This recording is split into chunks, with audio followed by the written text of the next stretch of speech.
jilbab, ya kan? Nah, soalnya kalau asal burungmu berdiri tegak, cus, cus, cus, bebas, ya kan? Nah, boleh. Ngikutin figurnya. Oh, jadi dibolehin, ya. Israel kaget juga gitu. Jadi akhirnya ya jadi begitu. Ya, akhirnya hukum syariah itu jadi seperti itu. Ya. Jadi sebelum melanjutkan, kami informasikan, konten ini berisi narasi atau visual mengenai ilmu pengetahuan dan berita yang mungkin saja masih ada kesalahan atau belum sesuai dengan sudut pandang Anda. Reaksi Nusantara mengajak Anda untuk mempelajari materi di dalam video ini, sebagai edukasi sekaligus mengkoreksi dan validitas materi yang terkandung di dalamnya dari sudut pandang Anda atau dari narasumber yang berbeda. Simak materi video ini sampai selesai supaya benar-benar paham sebelum Anda berkomentar. Dan bagikan link video ini ke media sosial lainnya supaya mereka bisa memberi dan berbagi pengetahuan bersama kita. Terima kasih dan salam damai untuk Indonesia bersama Reaksi Nusantara. Jangan lupa like and subscribe. Apalagi ini gara-gara kalian mau bikin khilafah, Indonesia sekarang menghalalkan hukum pemerkosaan. Jadi Anda boleh perkosa, bebas demi hukum. Nah, karena yang perempuan tidak pakai jilbab, ya kan? Nah, soalnya kalau asal burungmu berdiri tegak, cus, cus, cus, bebas, ya kan? Nah, boleh bebas di Indonesia sekarang. Loh, Pak, saya tidak mau, kata perempuannya. Loh, siapa suruh kamu jadi perempuan? Perempuan itu tempatnya cus, cus, cus, kata hukumnya Indonesia. Ngeri ya. Aduh, kamu coba kayak di Arab. Kalau cus, cus, cus, itu TKW, TKW-nya lapor ke pemerintah, ke polisi. TKW-nya dicambukin, digebukin. Nah, ini juga sama nih. Waduh, ini harus kita gugat, ini ada apa ini? Ini di Indonesia ya, bukan di Arab tapi, weh serem, serem ini khilafah makin mengunjukkan giginya dan burungnya, bulu keteknya, serta bulu-bulu lainnya. Weh serem pokoknya ini khilafah ini, makin berani, hakimnya makin ngeri, dan Jokowi tak berdaya, olala bebe. Sebentar ini ya, saya siapkan ini ya, saya nggak ngomong kosong ini di Indonesia bukan di Afghanistan, bukan di Arab Saudi. Bentar ya, lama amat ini mukanya. Biung. Mana nih, kok lama amat nggak mau dibuka-buka ini. Ini harusnya Kak Susu Kuda nih, buka, cus, olala bebe, langsung kebuka ini, sebentar. Tumben Pak Paul. Hah? Tumben, ini jam 18:15. Iya, kan kalau hari Kamis kan kita jam 6, kalau hari Kamis. Gitu. Iya, hari Kamis kita jam 6, karena kalau hari Kamis saya jam 9 mengajar, ya. Jadi jam 6.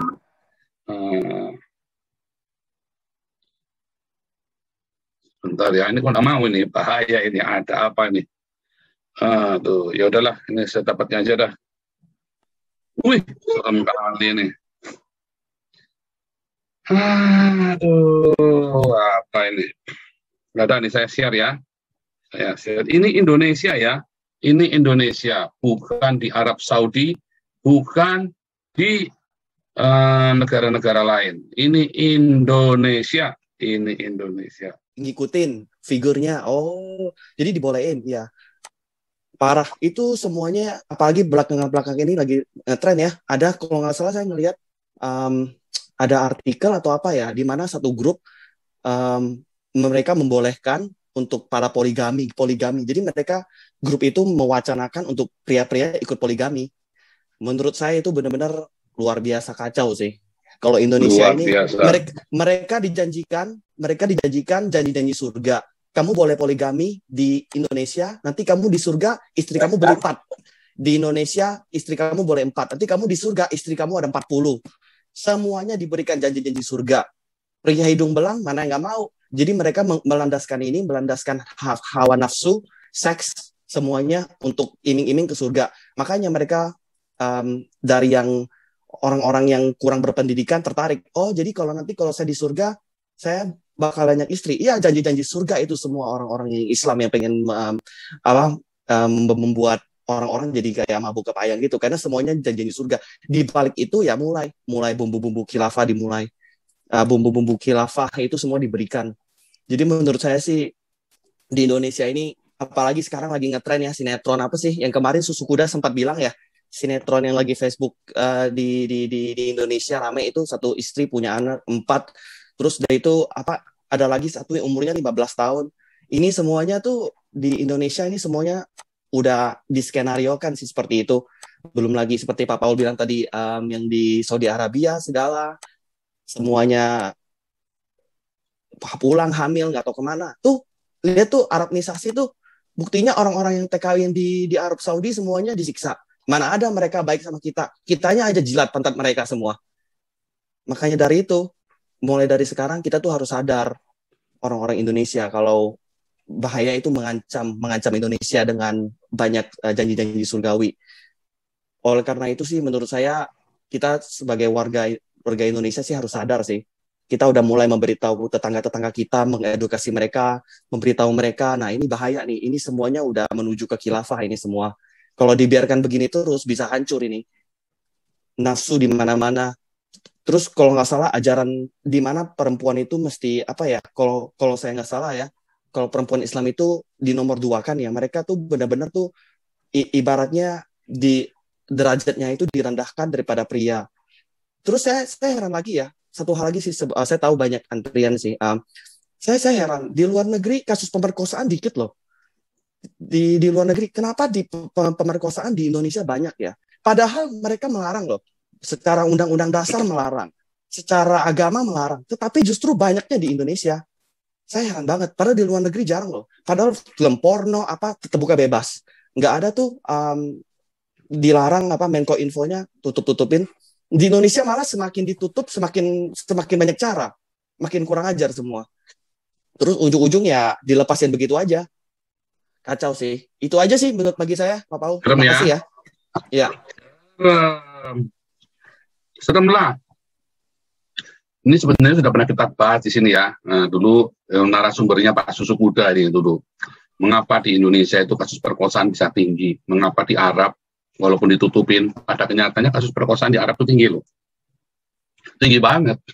Perbudakan seks di Arab itu sampai dulu G20 itu mau dibatalin loh yang tahun kemarin ya, bulan November mau dibatalin loh. Gara-gara kasus masalah hak asasi manusia dan perbudakan seks di Arab. Serem di Arab itu. Oke, di negara-negara Islam itu ngeri ya pokoknya. Dan ya pokoknya kalau di negara Islam itu wanita-wanita itu udah cuma kantong sperma doang. Serem ya, serem kali. Nah Indonesia ini udah mau jadi nih, wah kalian ini perempuan-perempuan Islam ini siap-siap saja loh. Ya, pokoknya kalau sampai kalah, ya kalau sampai nasionalis kalah dan khilafah menang, ya itu siap-siap saja. Orang-orang Iran itu sudah yang ke sini udah pada cerita semua tuh. Ya, orang-orang Suriah itu semua di sini, wah ngeri-ngeri ya.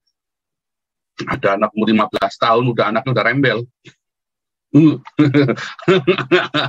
Serem kali. Nah, oke, kita biarkan dulu rakyat yang lain melengking ya. Gajah Mada, silakan melengking sekeras-kerasnya. Salam. Shalom. Rahayu. Ya. Terima kasih Pastor Paul Jam. Ya. Saya kaget juga nih ngeliat judulnya. Hukum di Indonesia, ya. Kini halalkan pemerkosaan. Waduh. Loh, kan halal toh? Itu kan Aceh masih Indonesia. Ya, Aceh masih Indonesia dan di sana sebutlah salah satu provinsi utama yang menerapkan syariah Islam. Jadi terkesan sekali hak-hak wanita menjadi lemah gitu di sana.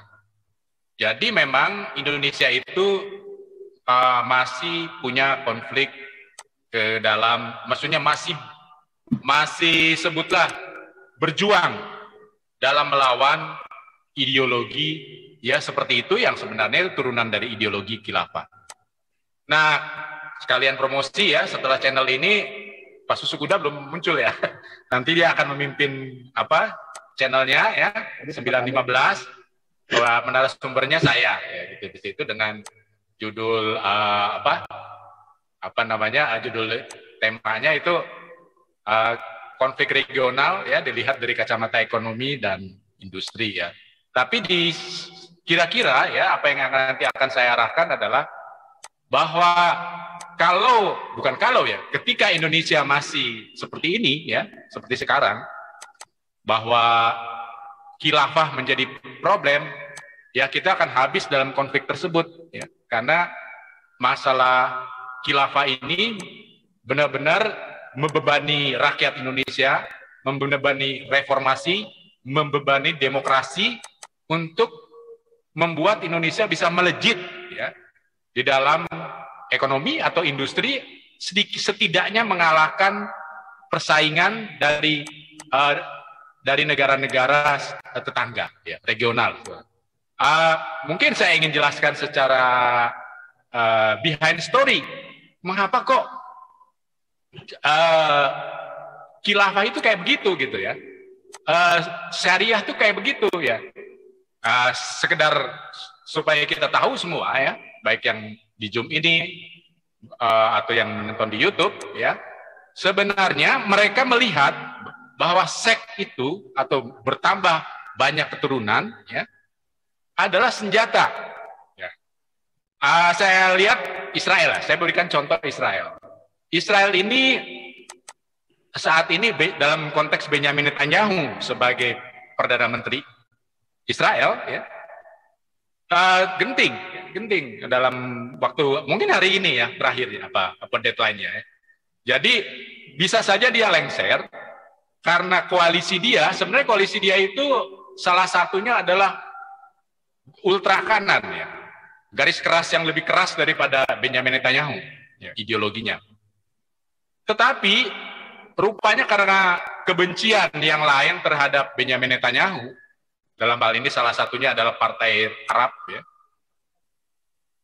akhirnya bergabung. Jadi lucu juga, jadi antara partai yang lebih keras daripada Netanyahu cuma 5% ya, dia di DPR cuma 5%, 7 kursi katanya ya. Bisa jadi Perdana Menteri loh, 5%, bayangin. Bayangkan Indonesia ada Demokrat aja dulu 8% ya. Ini 5% ya, 5%. Partai ini yang kalau benar bisa menjatuhkan Benyamin Netanyahu, membangun koalisi salah satunya dengan Partai Arab ya, sisanya berikutnya ada Partai Kiri ya, bisa menjatuhkan Benyamin Netanyahu sebagai Perdana Menteri atau setidaknya harus pemilu ulang. Di sana artinya apa? Jadi penduduk yang banyak ini bisa jadi senjata. Saya sendiri sudah mendengar beberapa puluh tahun yang lalu bahwa ada kekhawatiran ya. Jadi kalau Israel bilang, wah bom, ada Iron Dome, ada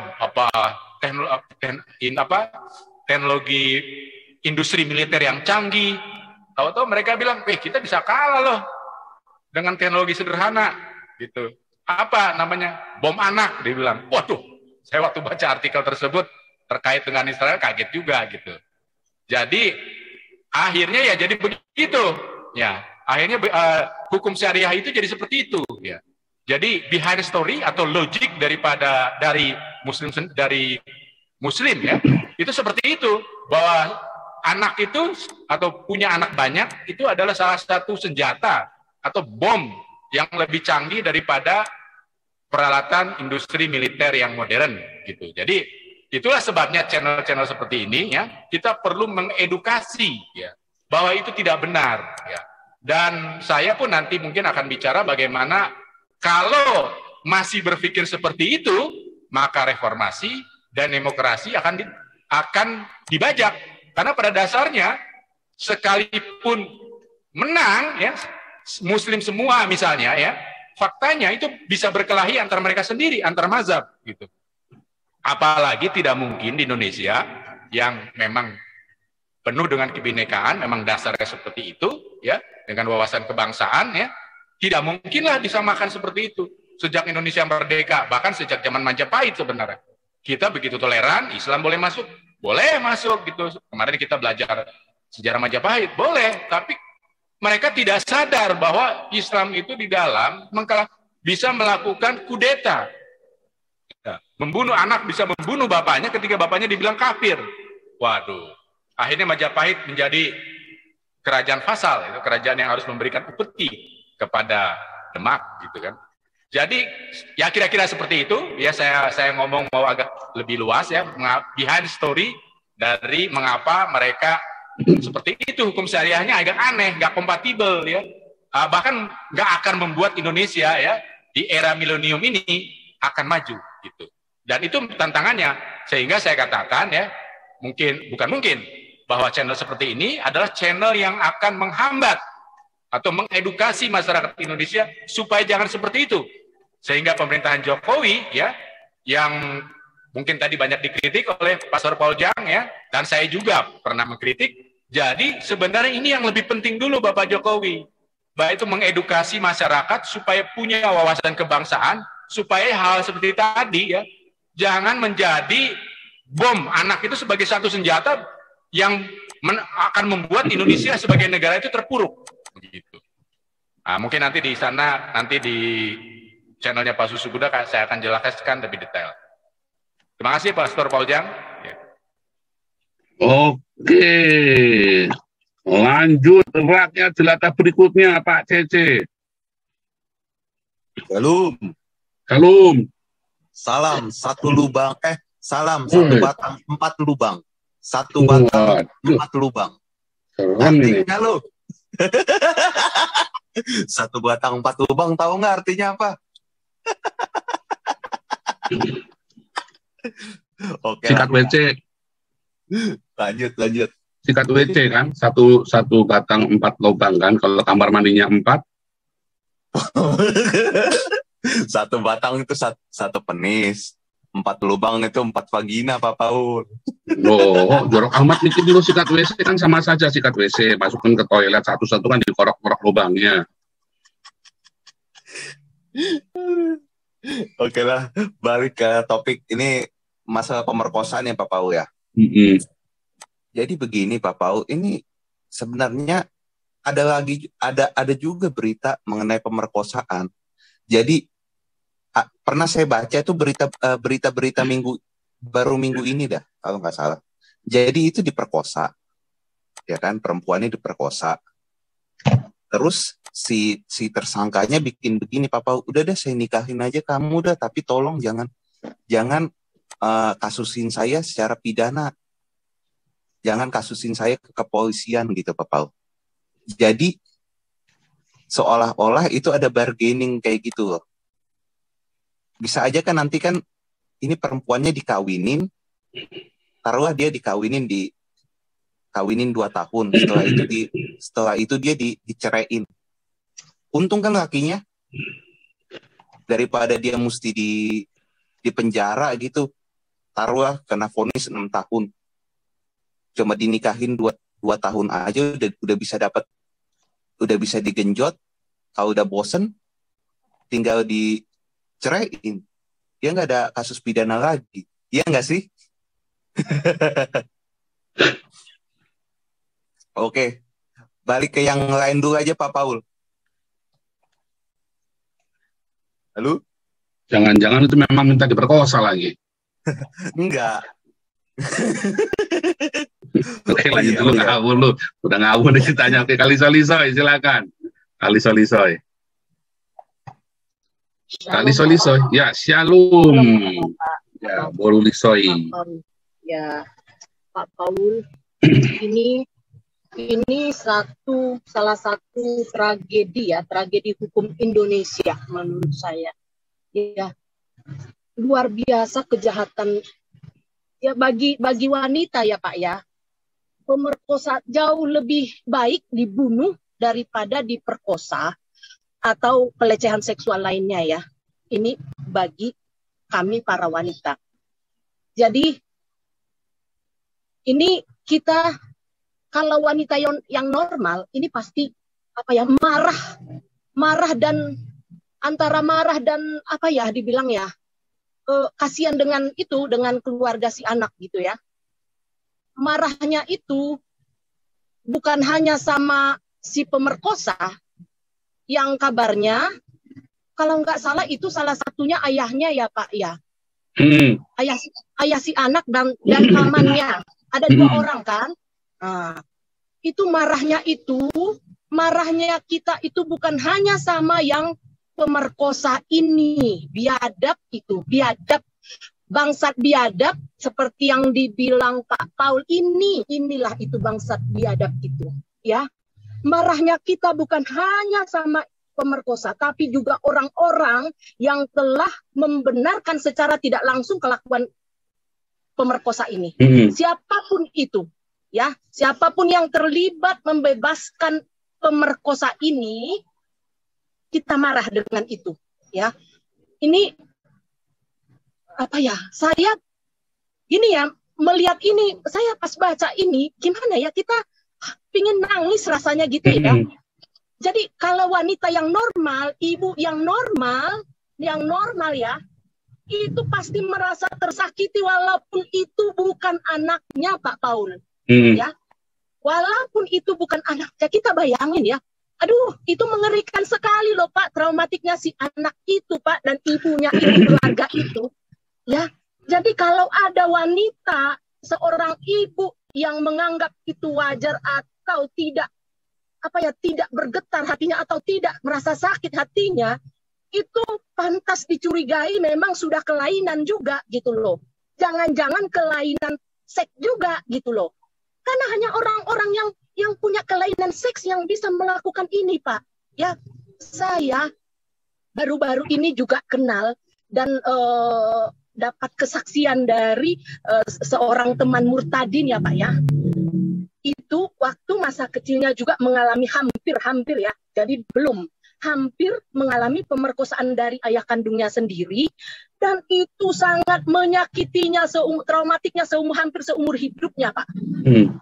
Sampai pada akhirnya yang membebaskan dan memulihkan dia dari semua traumatik itu hanya setelah dia terima Tuhan Yesus. Itu Pak. Nah, setelah dia terima Tuhan Yesus, semua pulih dia rasa.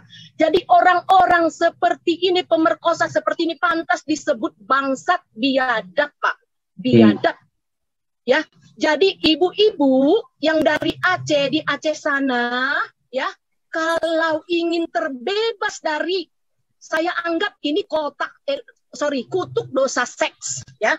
Kalau ingin terbebas dari kutuk dosa seks, ya, dengarkan itu Pak Alyudin, Pak Uteh, maka keluarga Anda, anak-anak Anda akan terbebas dari kutuk dosa seks. Karena apabila Anda mengakomodir hal-hal yang begini, ajaran-ajaran yang seperti ini, secara tidak langsung Anda berkontribusi untuk memuliakan orang-orang pemerkosa seperti ini. Gitu. Jadi Pak Paul, ini tragedi hukum Indonesia. Dibebaskan orang pemerkosa. Tapi kalau yang sepengetahuan saya, tolong dikoreksi kalau saya salah. Sepengetahuan saya, dengan hukum syariah ya, memang harus ada, kalau kasus pemerkosaan katanya harus ada 5 saksi ya Pak ya. Di mana adanya, bisa dicari di mana 5 saksi pemerkosaan. Kalau pemerkosaan nggak mungkin ada saksi seperti, ada apalagi anak-anak begitu. Aduh, Pak, saya pingin nangis, bener loh membaca ini dari kemarin ya, kemarin saya baca ini, pingin nangis saya membaca ini, berita ini. Luar biasa ini biadabnya ini, Pak. Anaknya sendiri diperkosa, Pak. Ini kutuk dosa. Dan banyak hal yang terjadi seperti ini di Indonesia, Pak. Banyak. Dari mulai tahun-tahun lalu, kita lihat ya percabulan itu terhadap anak-anak, ya. Terhadap,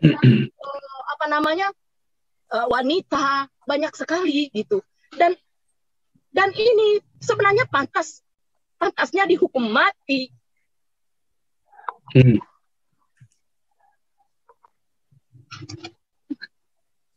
Pantasnya dihukum mati, Pak. Kalau menurut saya seperti itu, Pak Paul.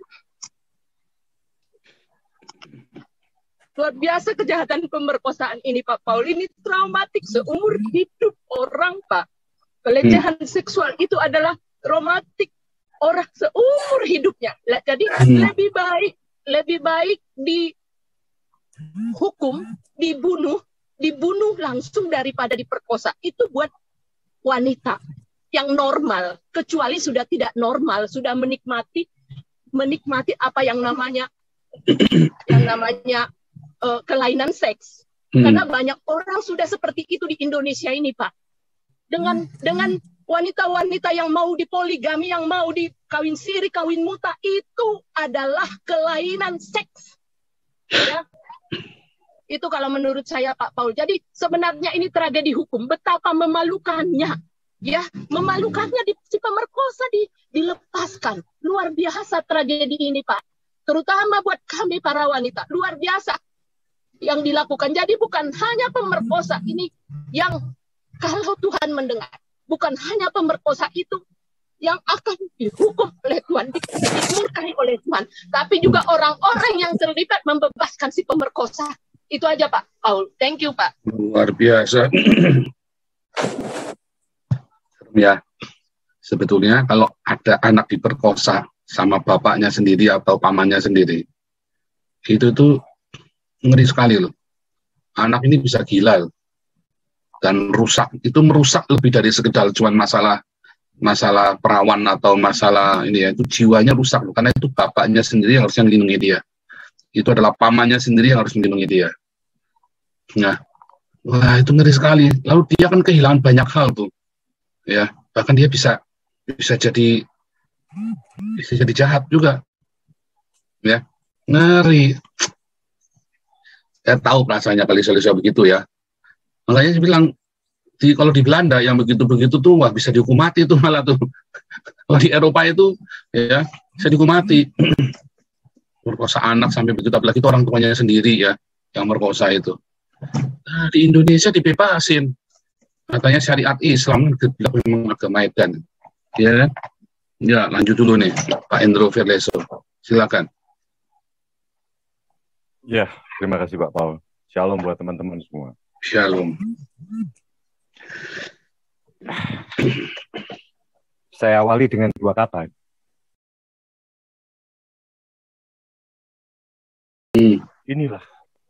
Inilah hasil daripada hukum syariat. Membuat manusia menjadi binatang. Karena dia sudah tidak bisa membedakan lagi mana itu anak, mana itu orang lain, mana itu istri, mana itu siapapun juga, semua sama, binatang. Hanya untuk mengejar populasi daripada jumlah penganut Islam menghasilkan manusia-manusia menjadi binatang. Kalau bukan binatang, apalagi coba? Semua sama. Ya kan?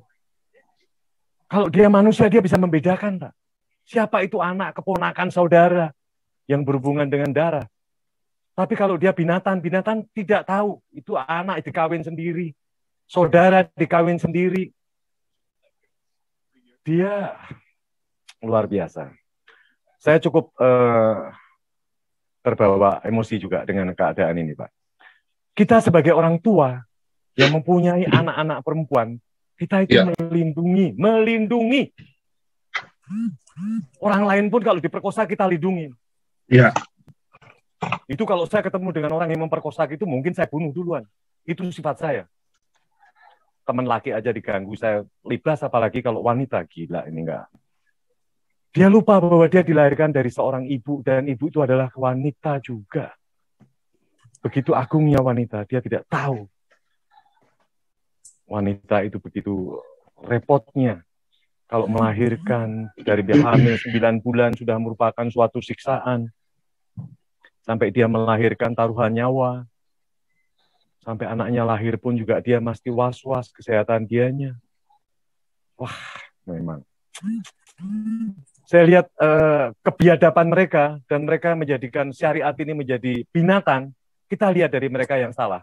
Bukannya dihukum kurungan, tapi dihukum cambuk kayak binatang. Yang dicambukin itu kalau bukan binatang apalagi. Kenapa harus dihukum itu? Apakah itu membuat jera? Di sana semakin banyak pemerkosaan. Semakin banyak seks bebas. Semakin banyak pelacur. Aceh ini luar biasa kejahatannya. Inilah satu daerah yang namanya kebablasan. Daerah ini memang daerah terkutuk dari dulu memang. Daerah terkutuk. Dan dia kalau tidak dihilangkan daerah itu bisa berimbas membuat daerah-daerah samping kiri kanannya itu bisa terkontaminasi. Saya melihat manusia-manusia ini sudah tidak bisa berpikir ya. Saya terharu juga saya.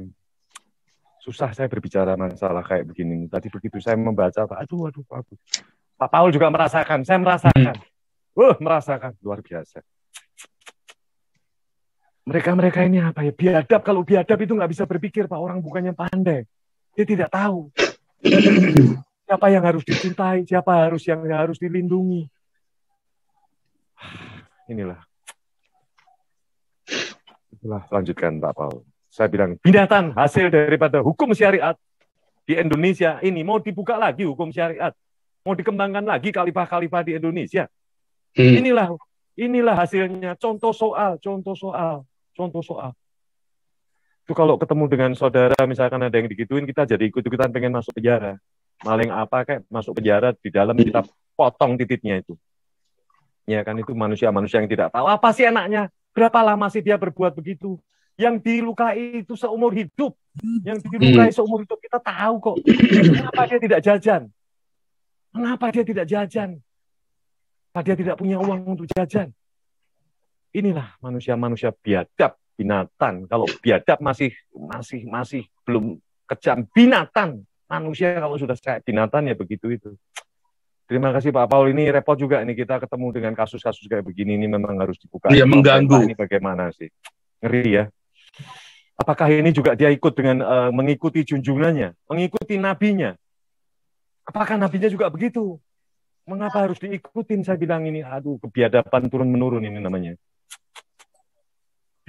Miris Pak. Serem ya Pak? Terima kasih deh. Serem Pak. Kita Pak Paul tahu sendiri, kita punya anak, kita sayang-sayang, cantik, pinter segala-galanya, dilindungi. Kalau bisa kita juga ikut men-screening siapa nanti calonnya dia, supaya dia hidupnya enak, lebih enak daripada orang tuanya, membahagiakan suaminya. Jadi anak yang betul-betul takut dengar-dengaran Tuhan, takut akan Tuhan, ya kan. Tapi dilukai kayak begitu, gila itu. Kalau bukan anak sendiri kan imbasnya kan tetangga bisa jadi itu.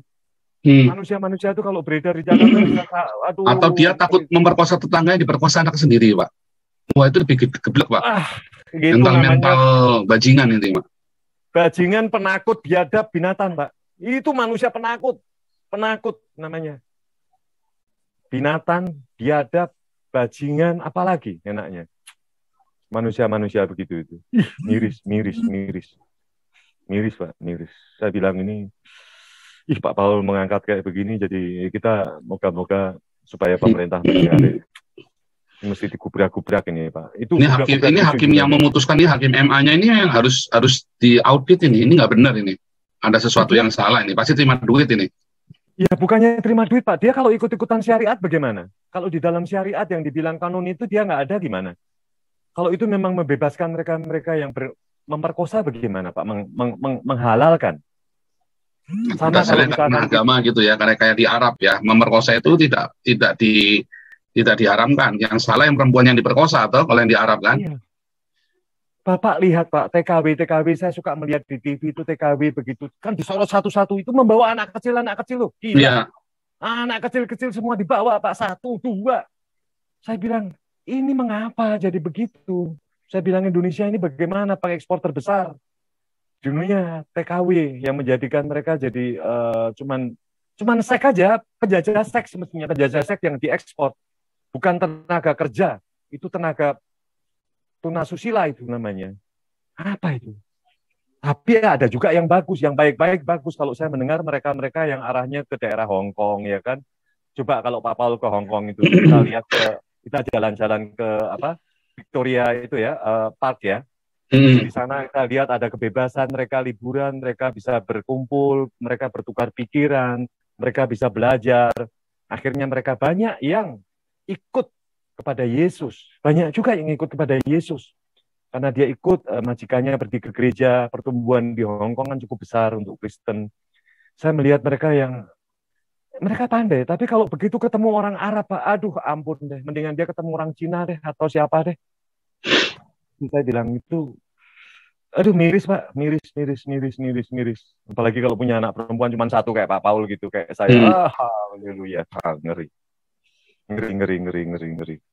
Ya udah Pak, lanjut dengan rekan-rekan semua ini semua. Biar semua curhat Pak, ini biar menyatakan mirisnya Pak. Ih, binatang, biadab, bangsat. Oke, terima kasih Pak Paul. Oke, Pak Tambunan silakan. Terima kasih Anda telah meluangkan waktu untuk memberi masukan kepada kami, dan semoga komentar Anda bisa bermanfaat untuk edukasi generasi penerus bangsa ini, terutama bagi diri kita sendiri dan untuk mereka yang mau berpikir dengan akal sehat. Karena dengan akal sehatlah kita bisa bedakan mana yang terbaik untuk orang lain, saudara, keluarga dan terutama untuk diri kita sendiri. Semoga hari-hari Anda selalu dirahmati Tuhan Yang Maha Esa. Dan sampai ketemu lagi di konten Reaksi Nusantara channel berikutnya. Salam sejahtera bersama keluarga.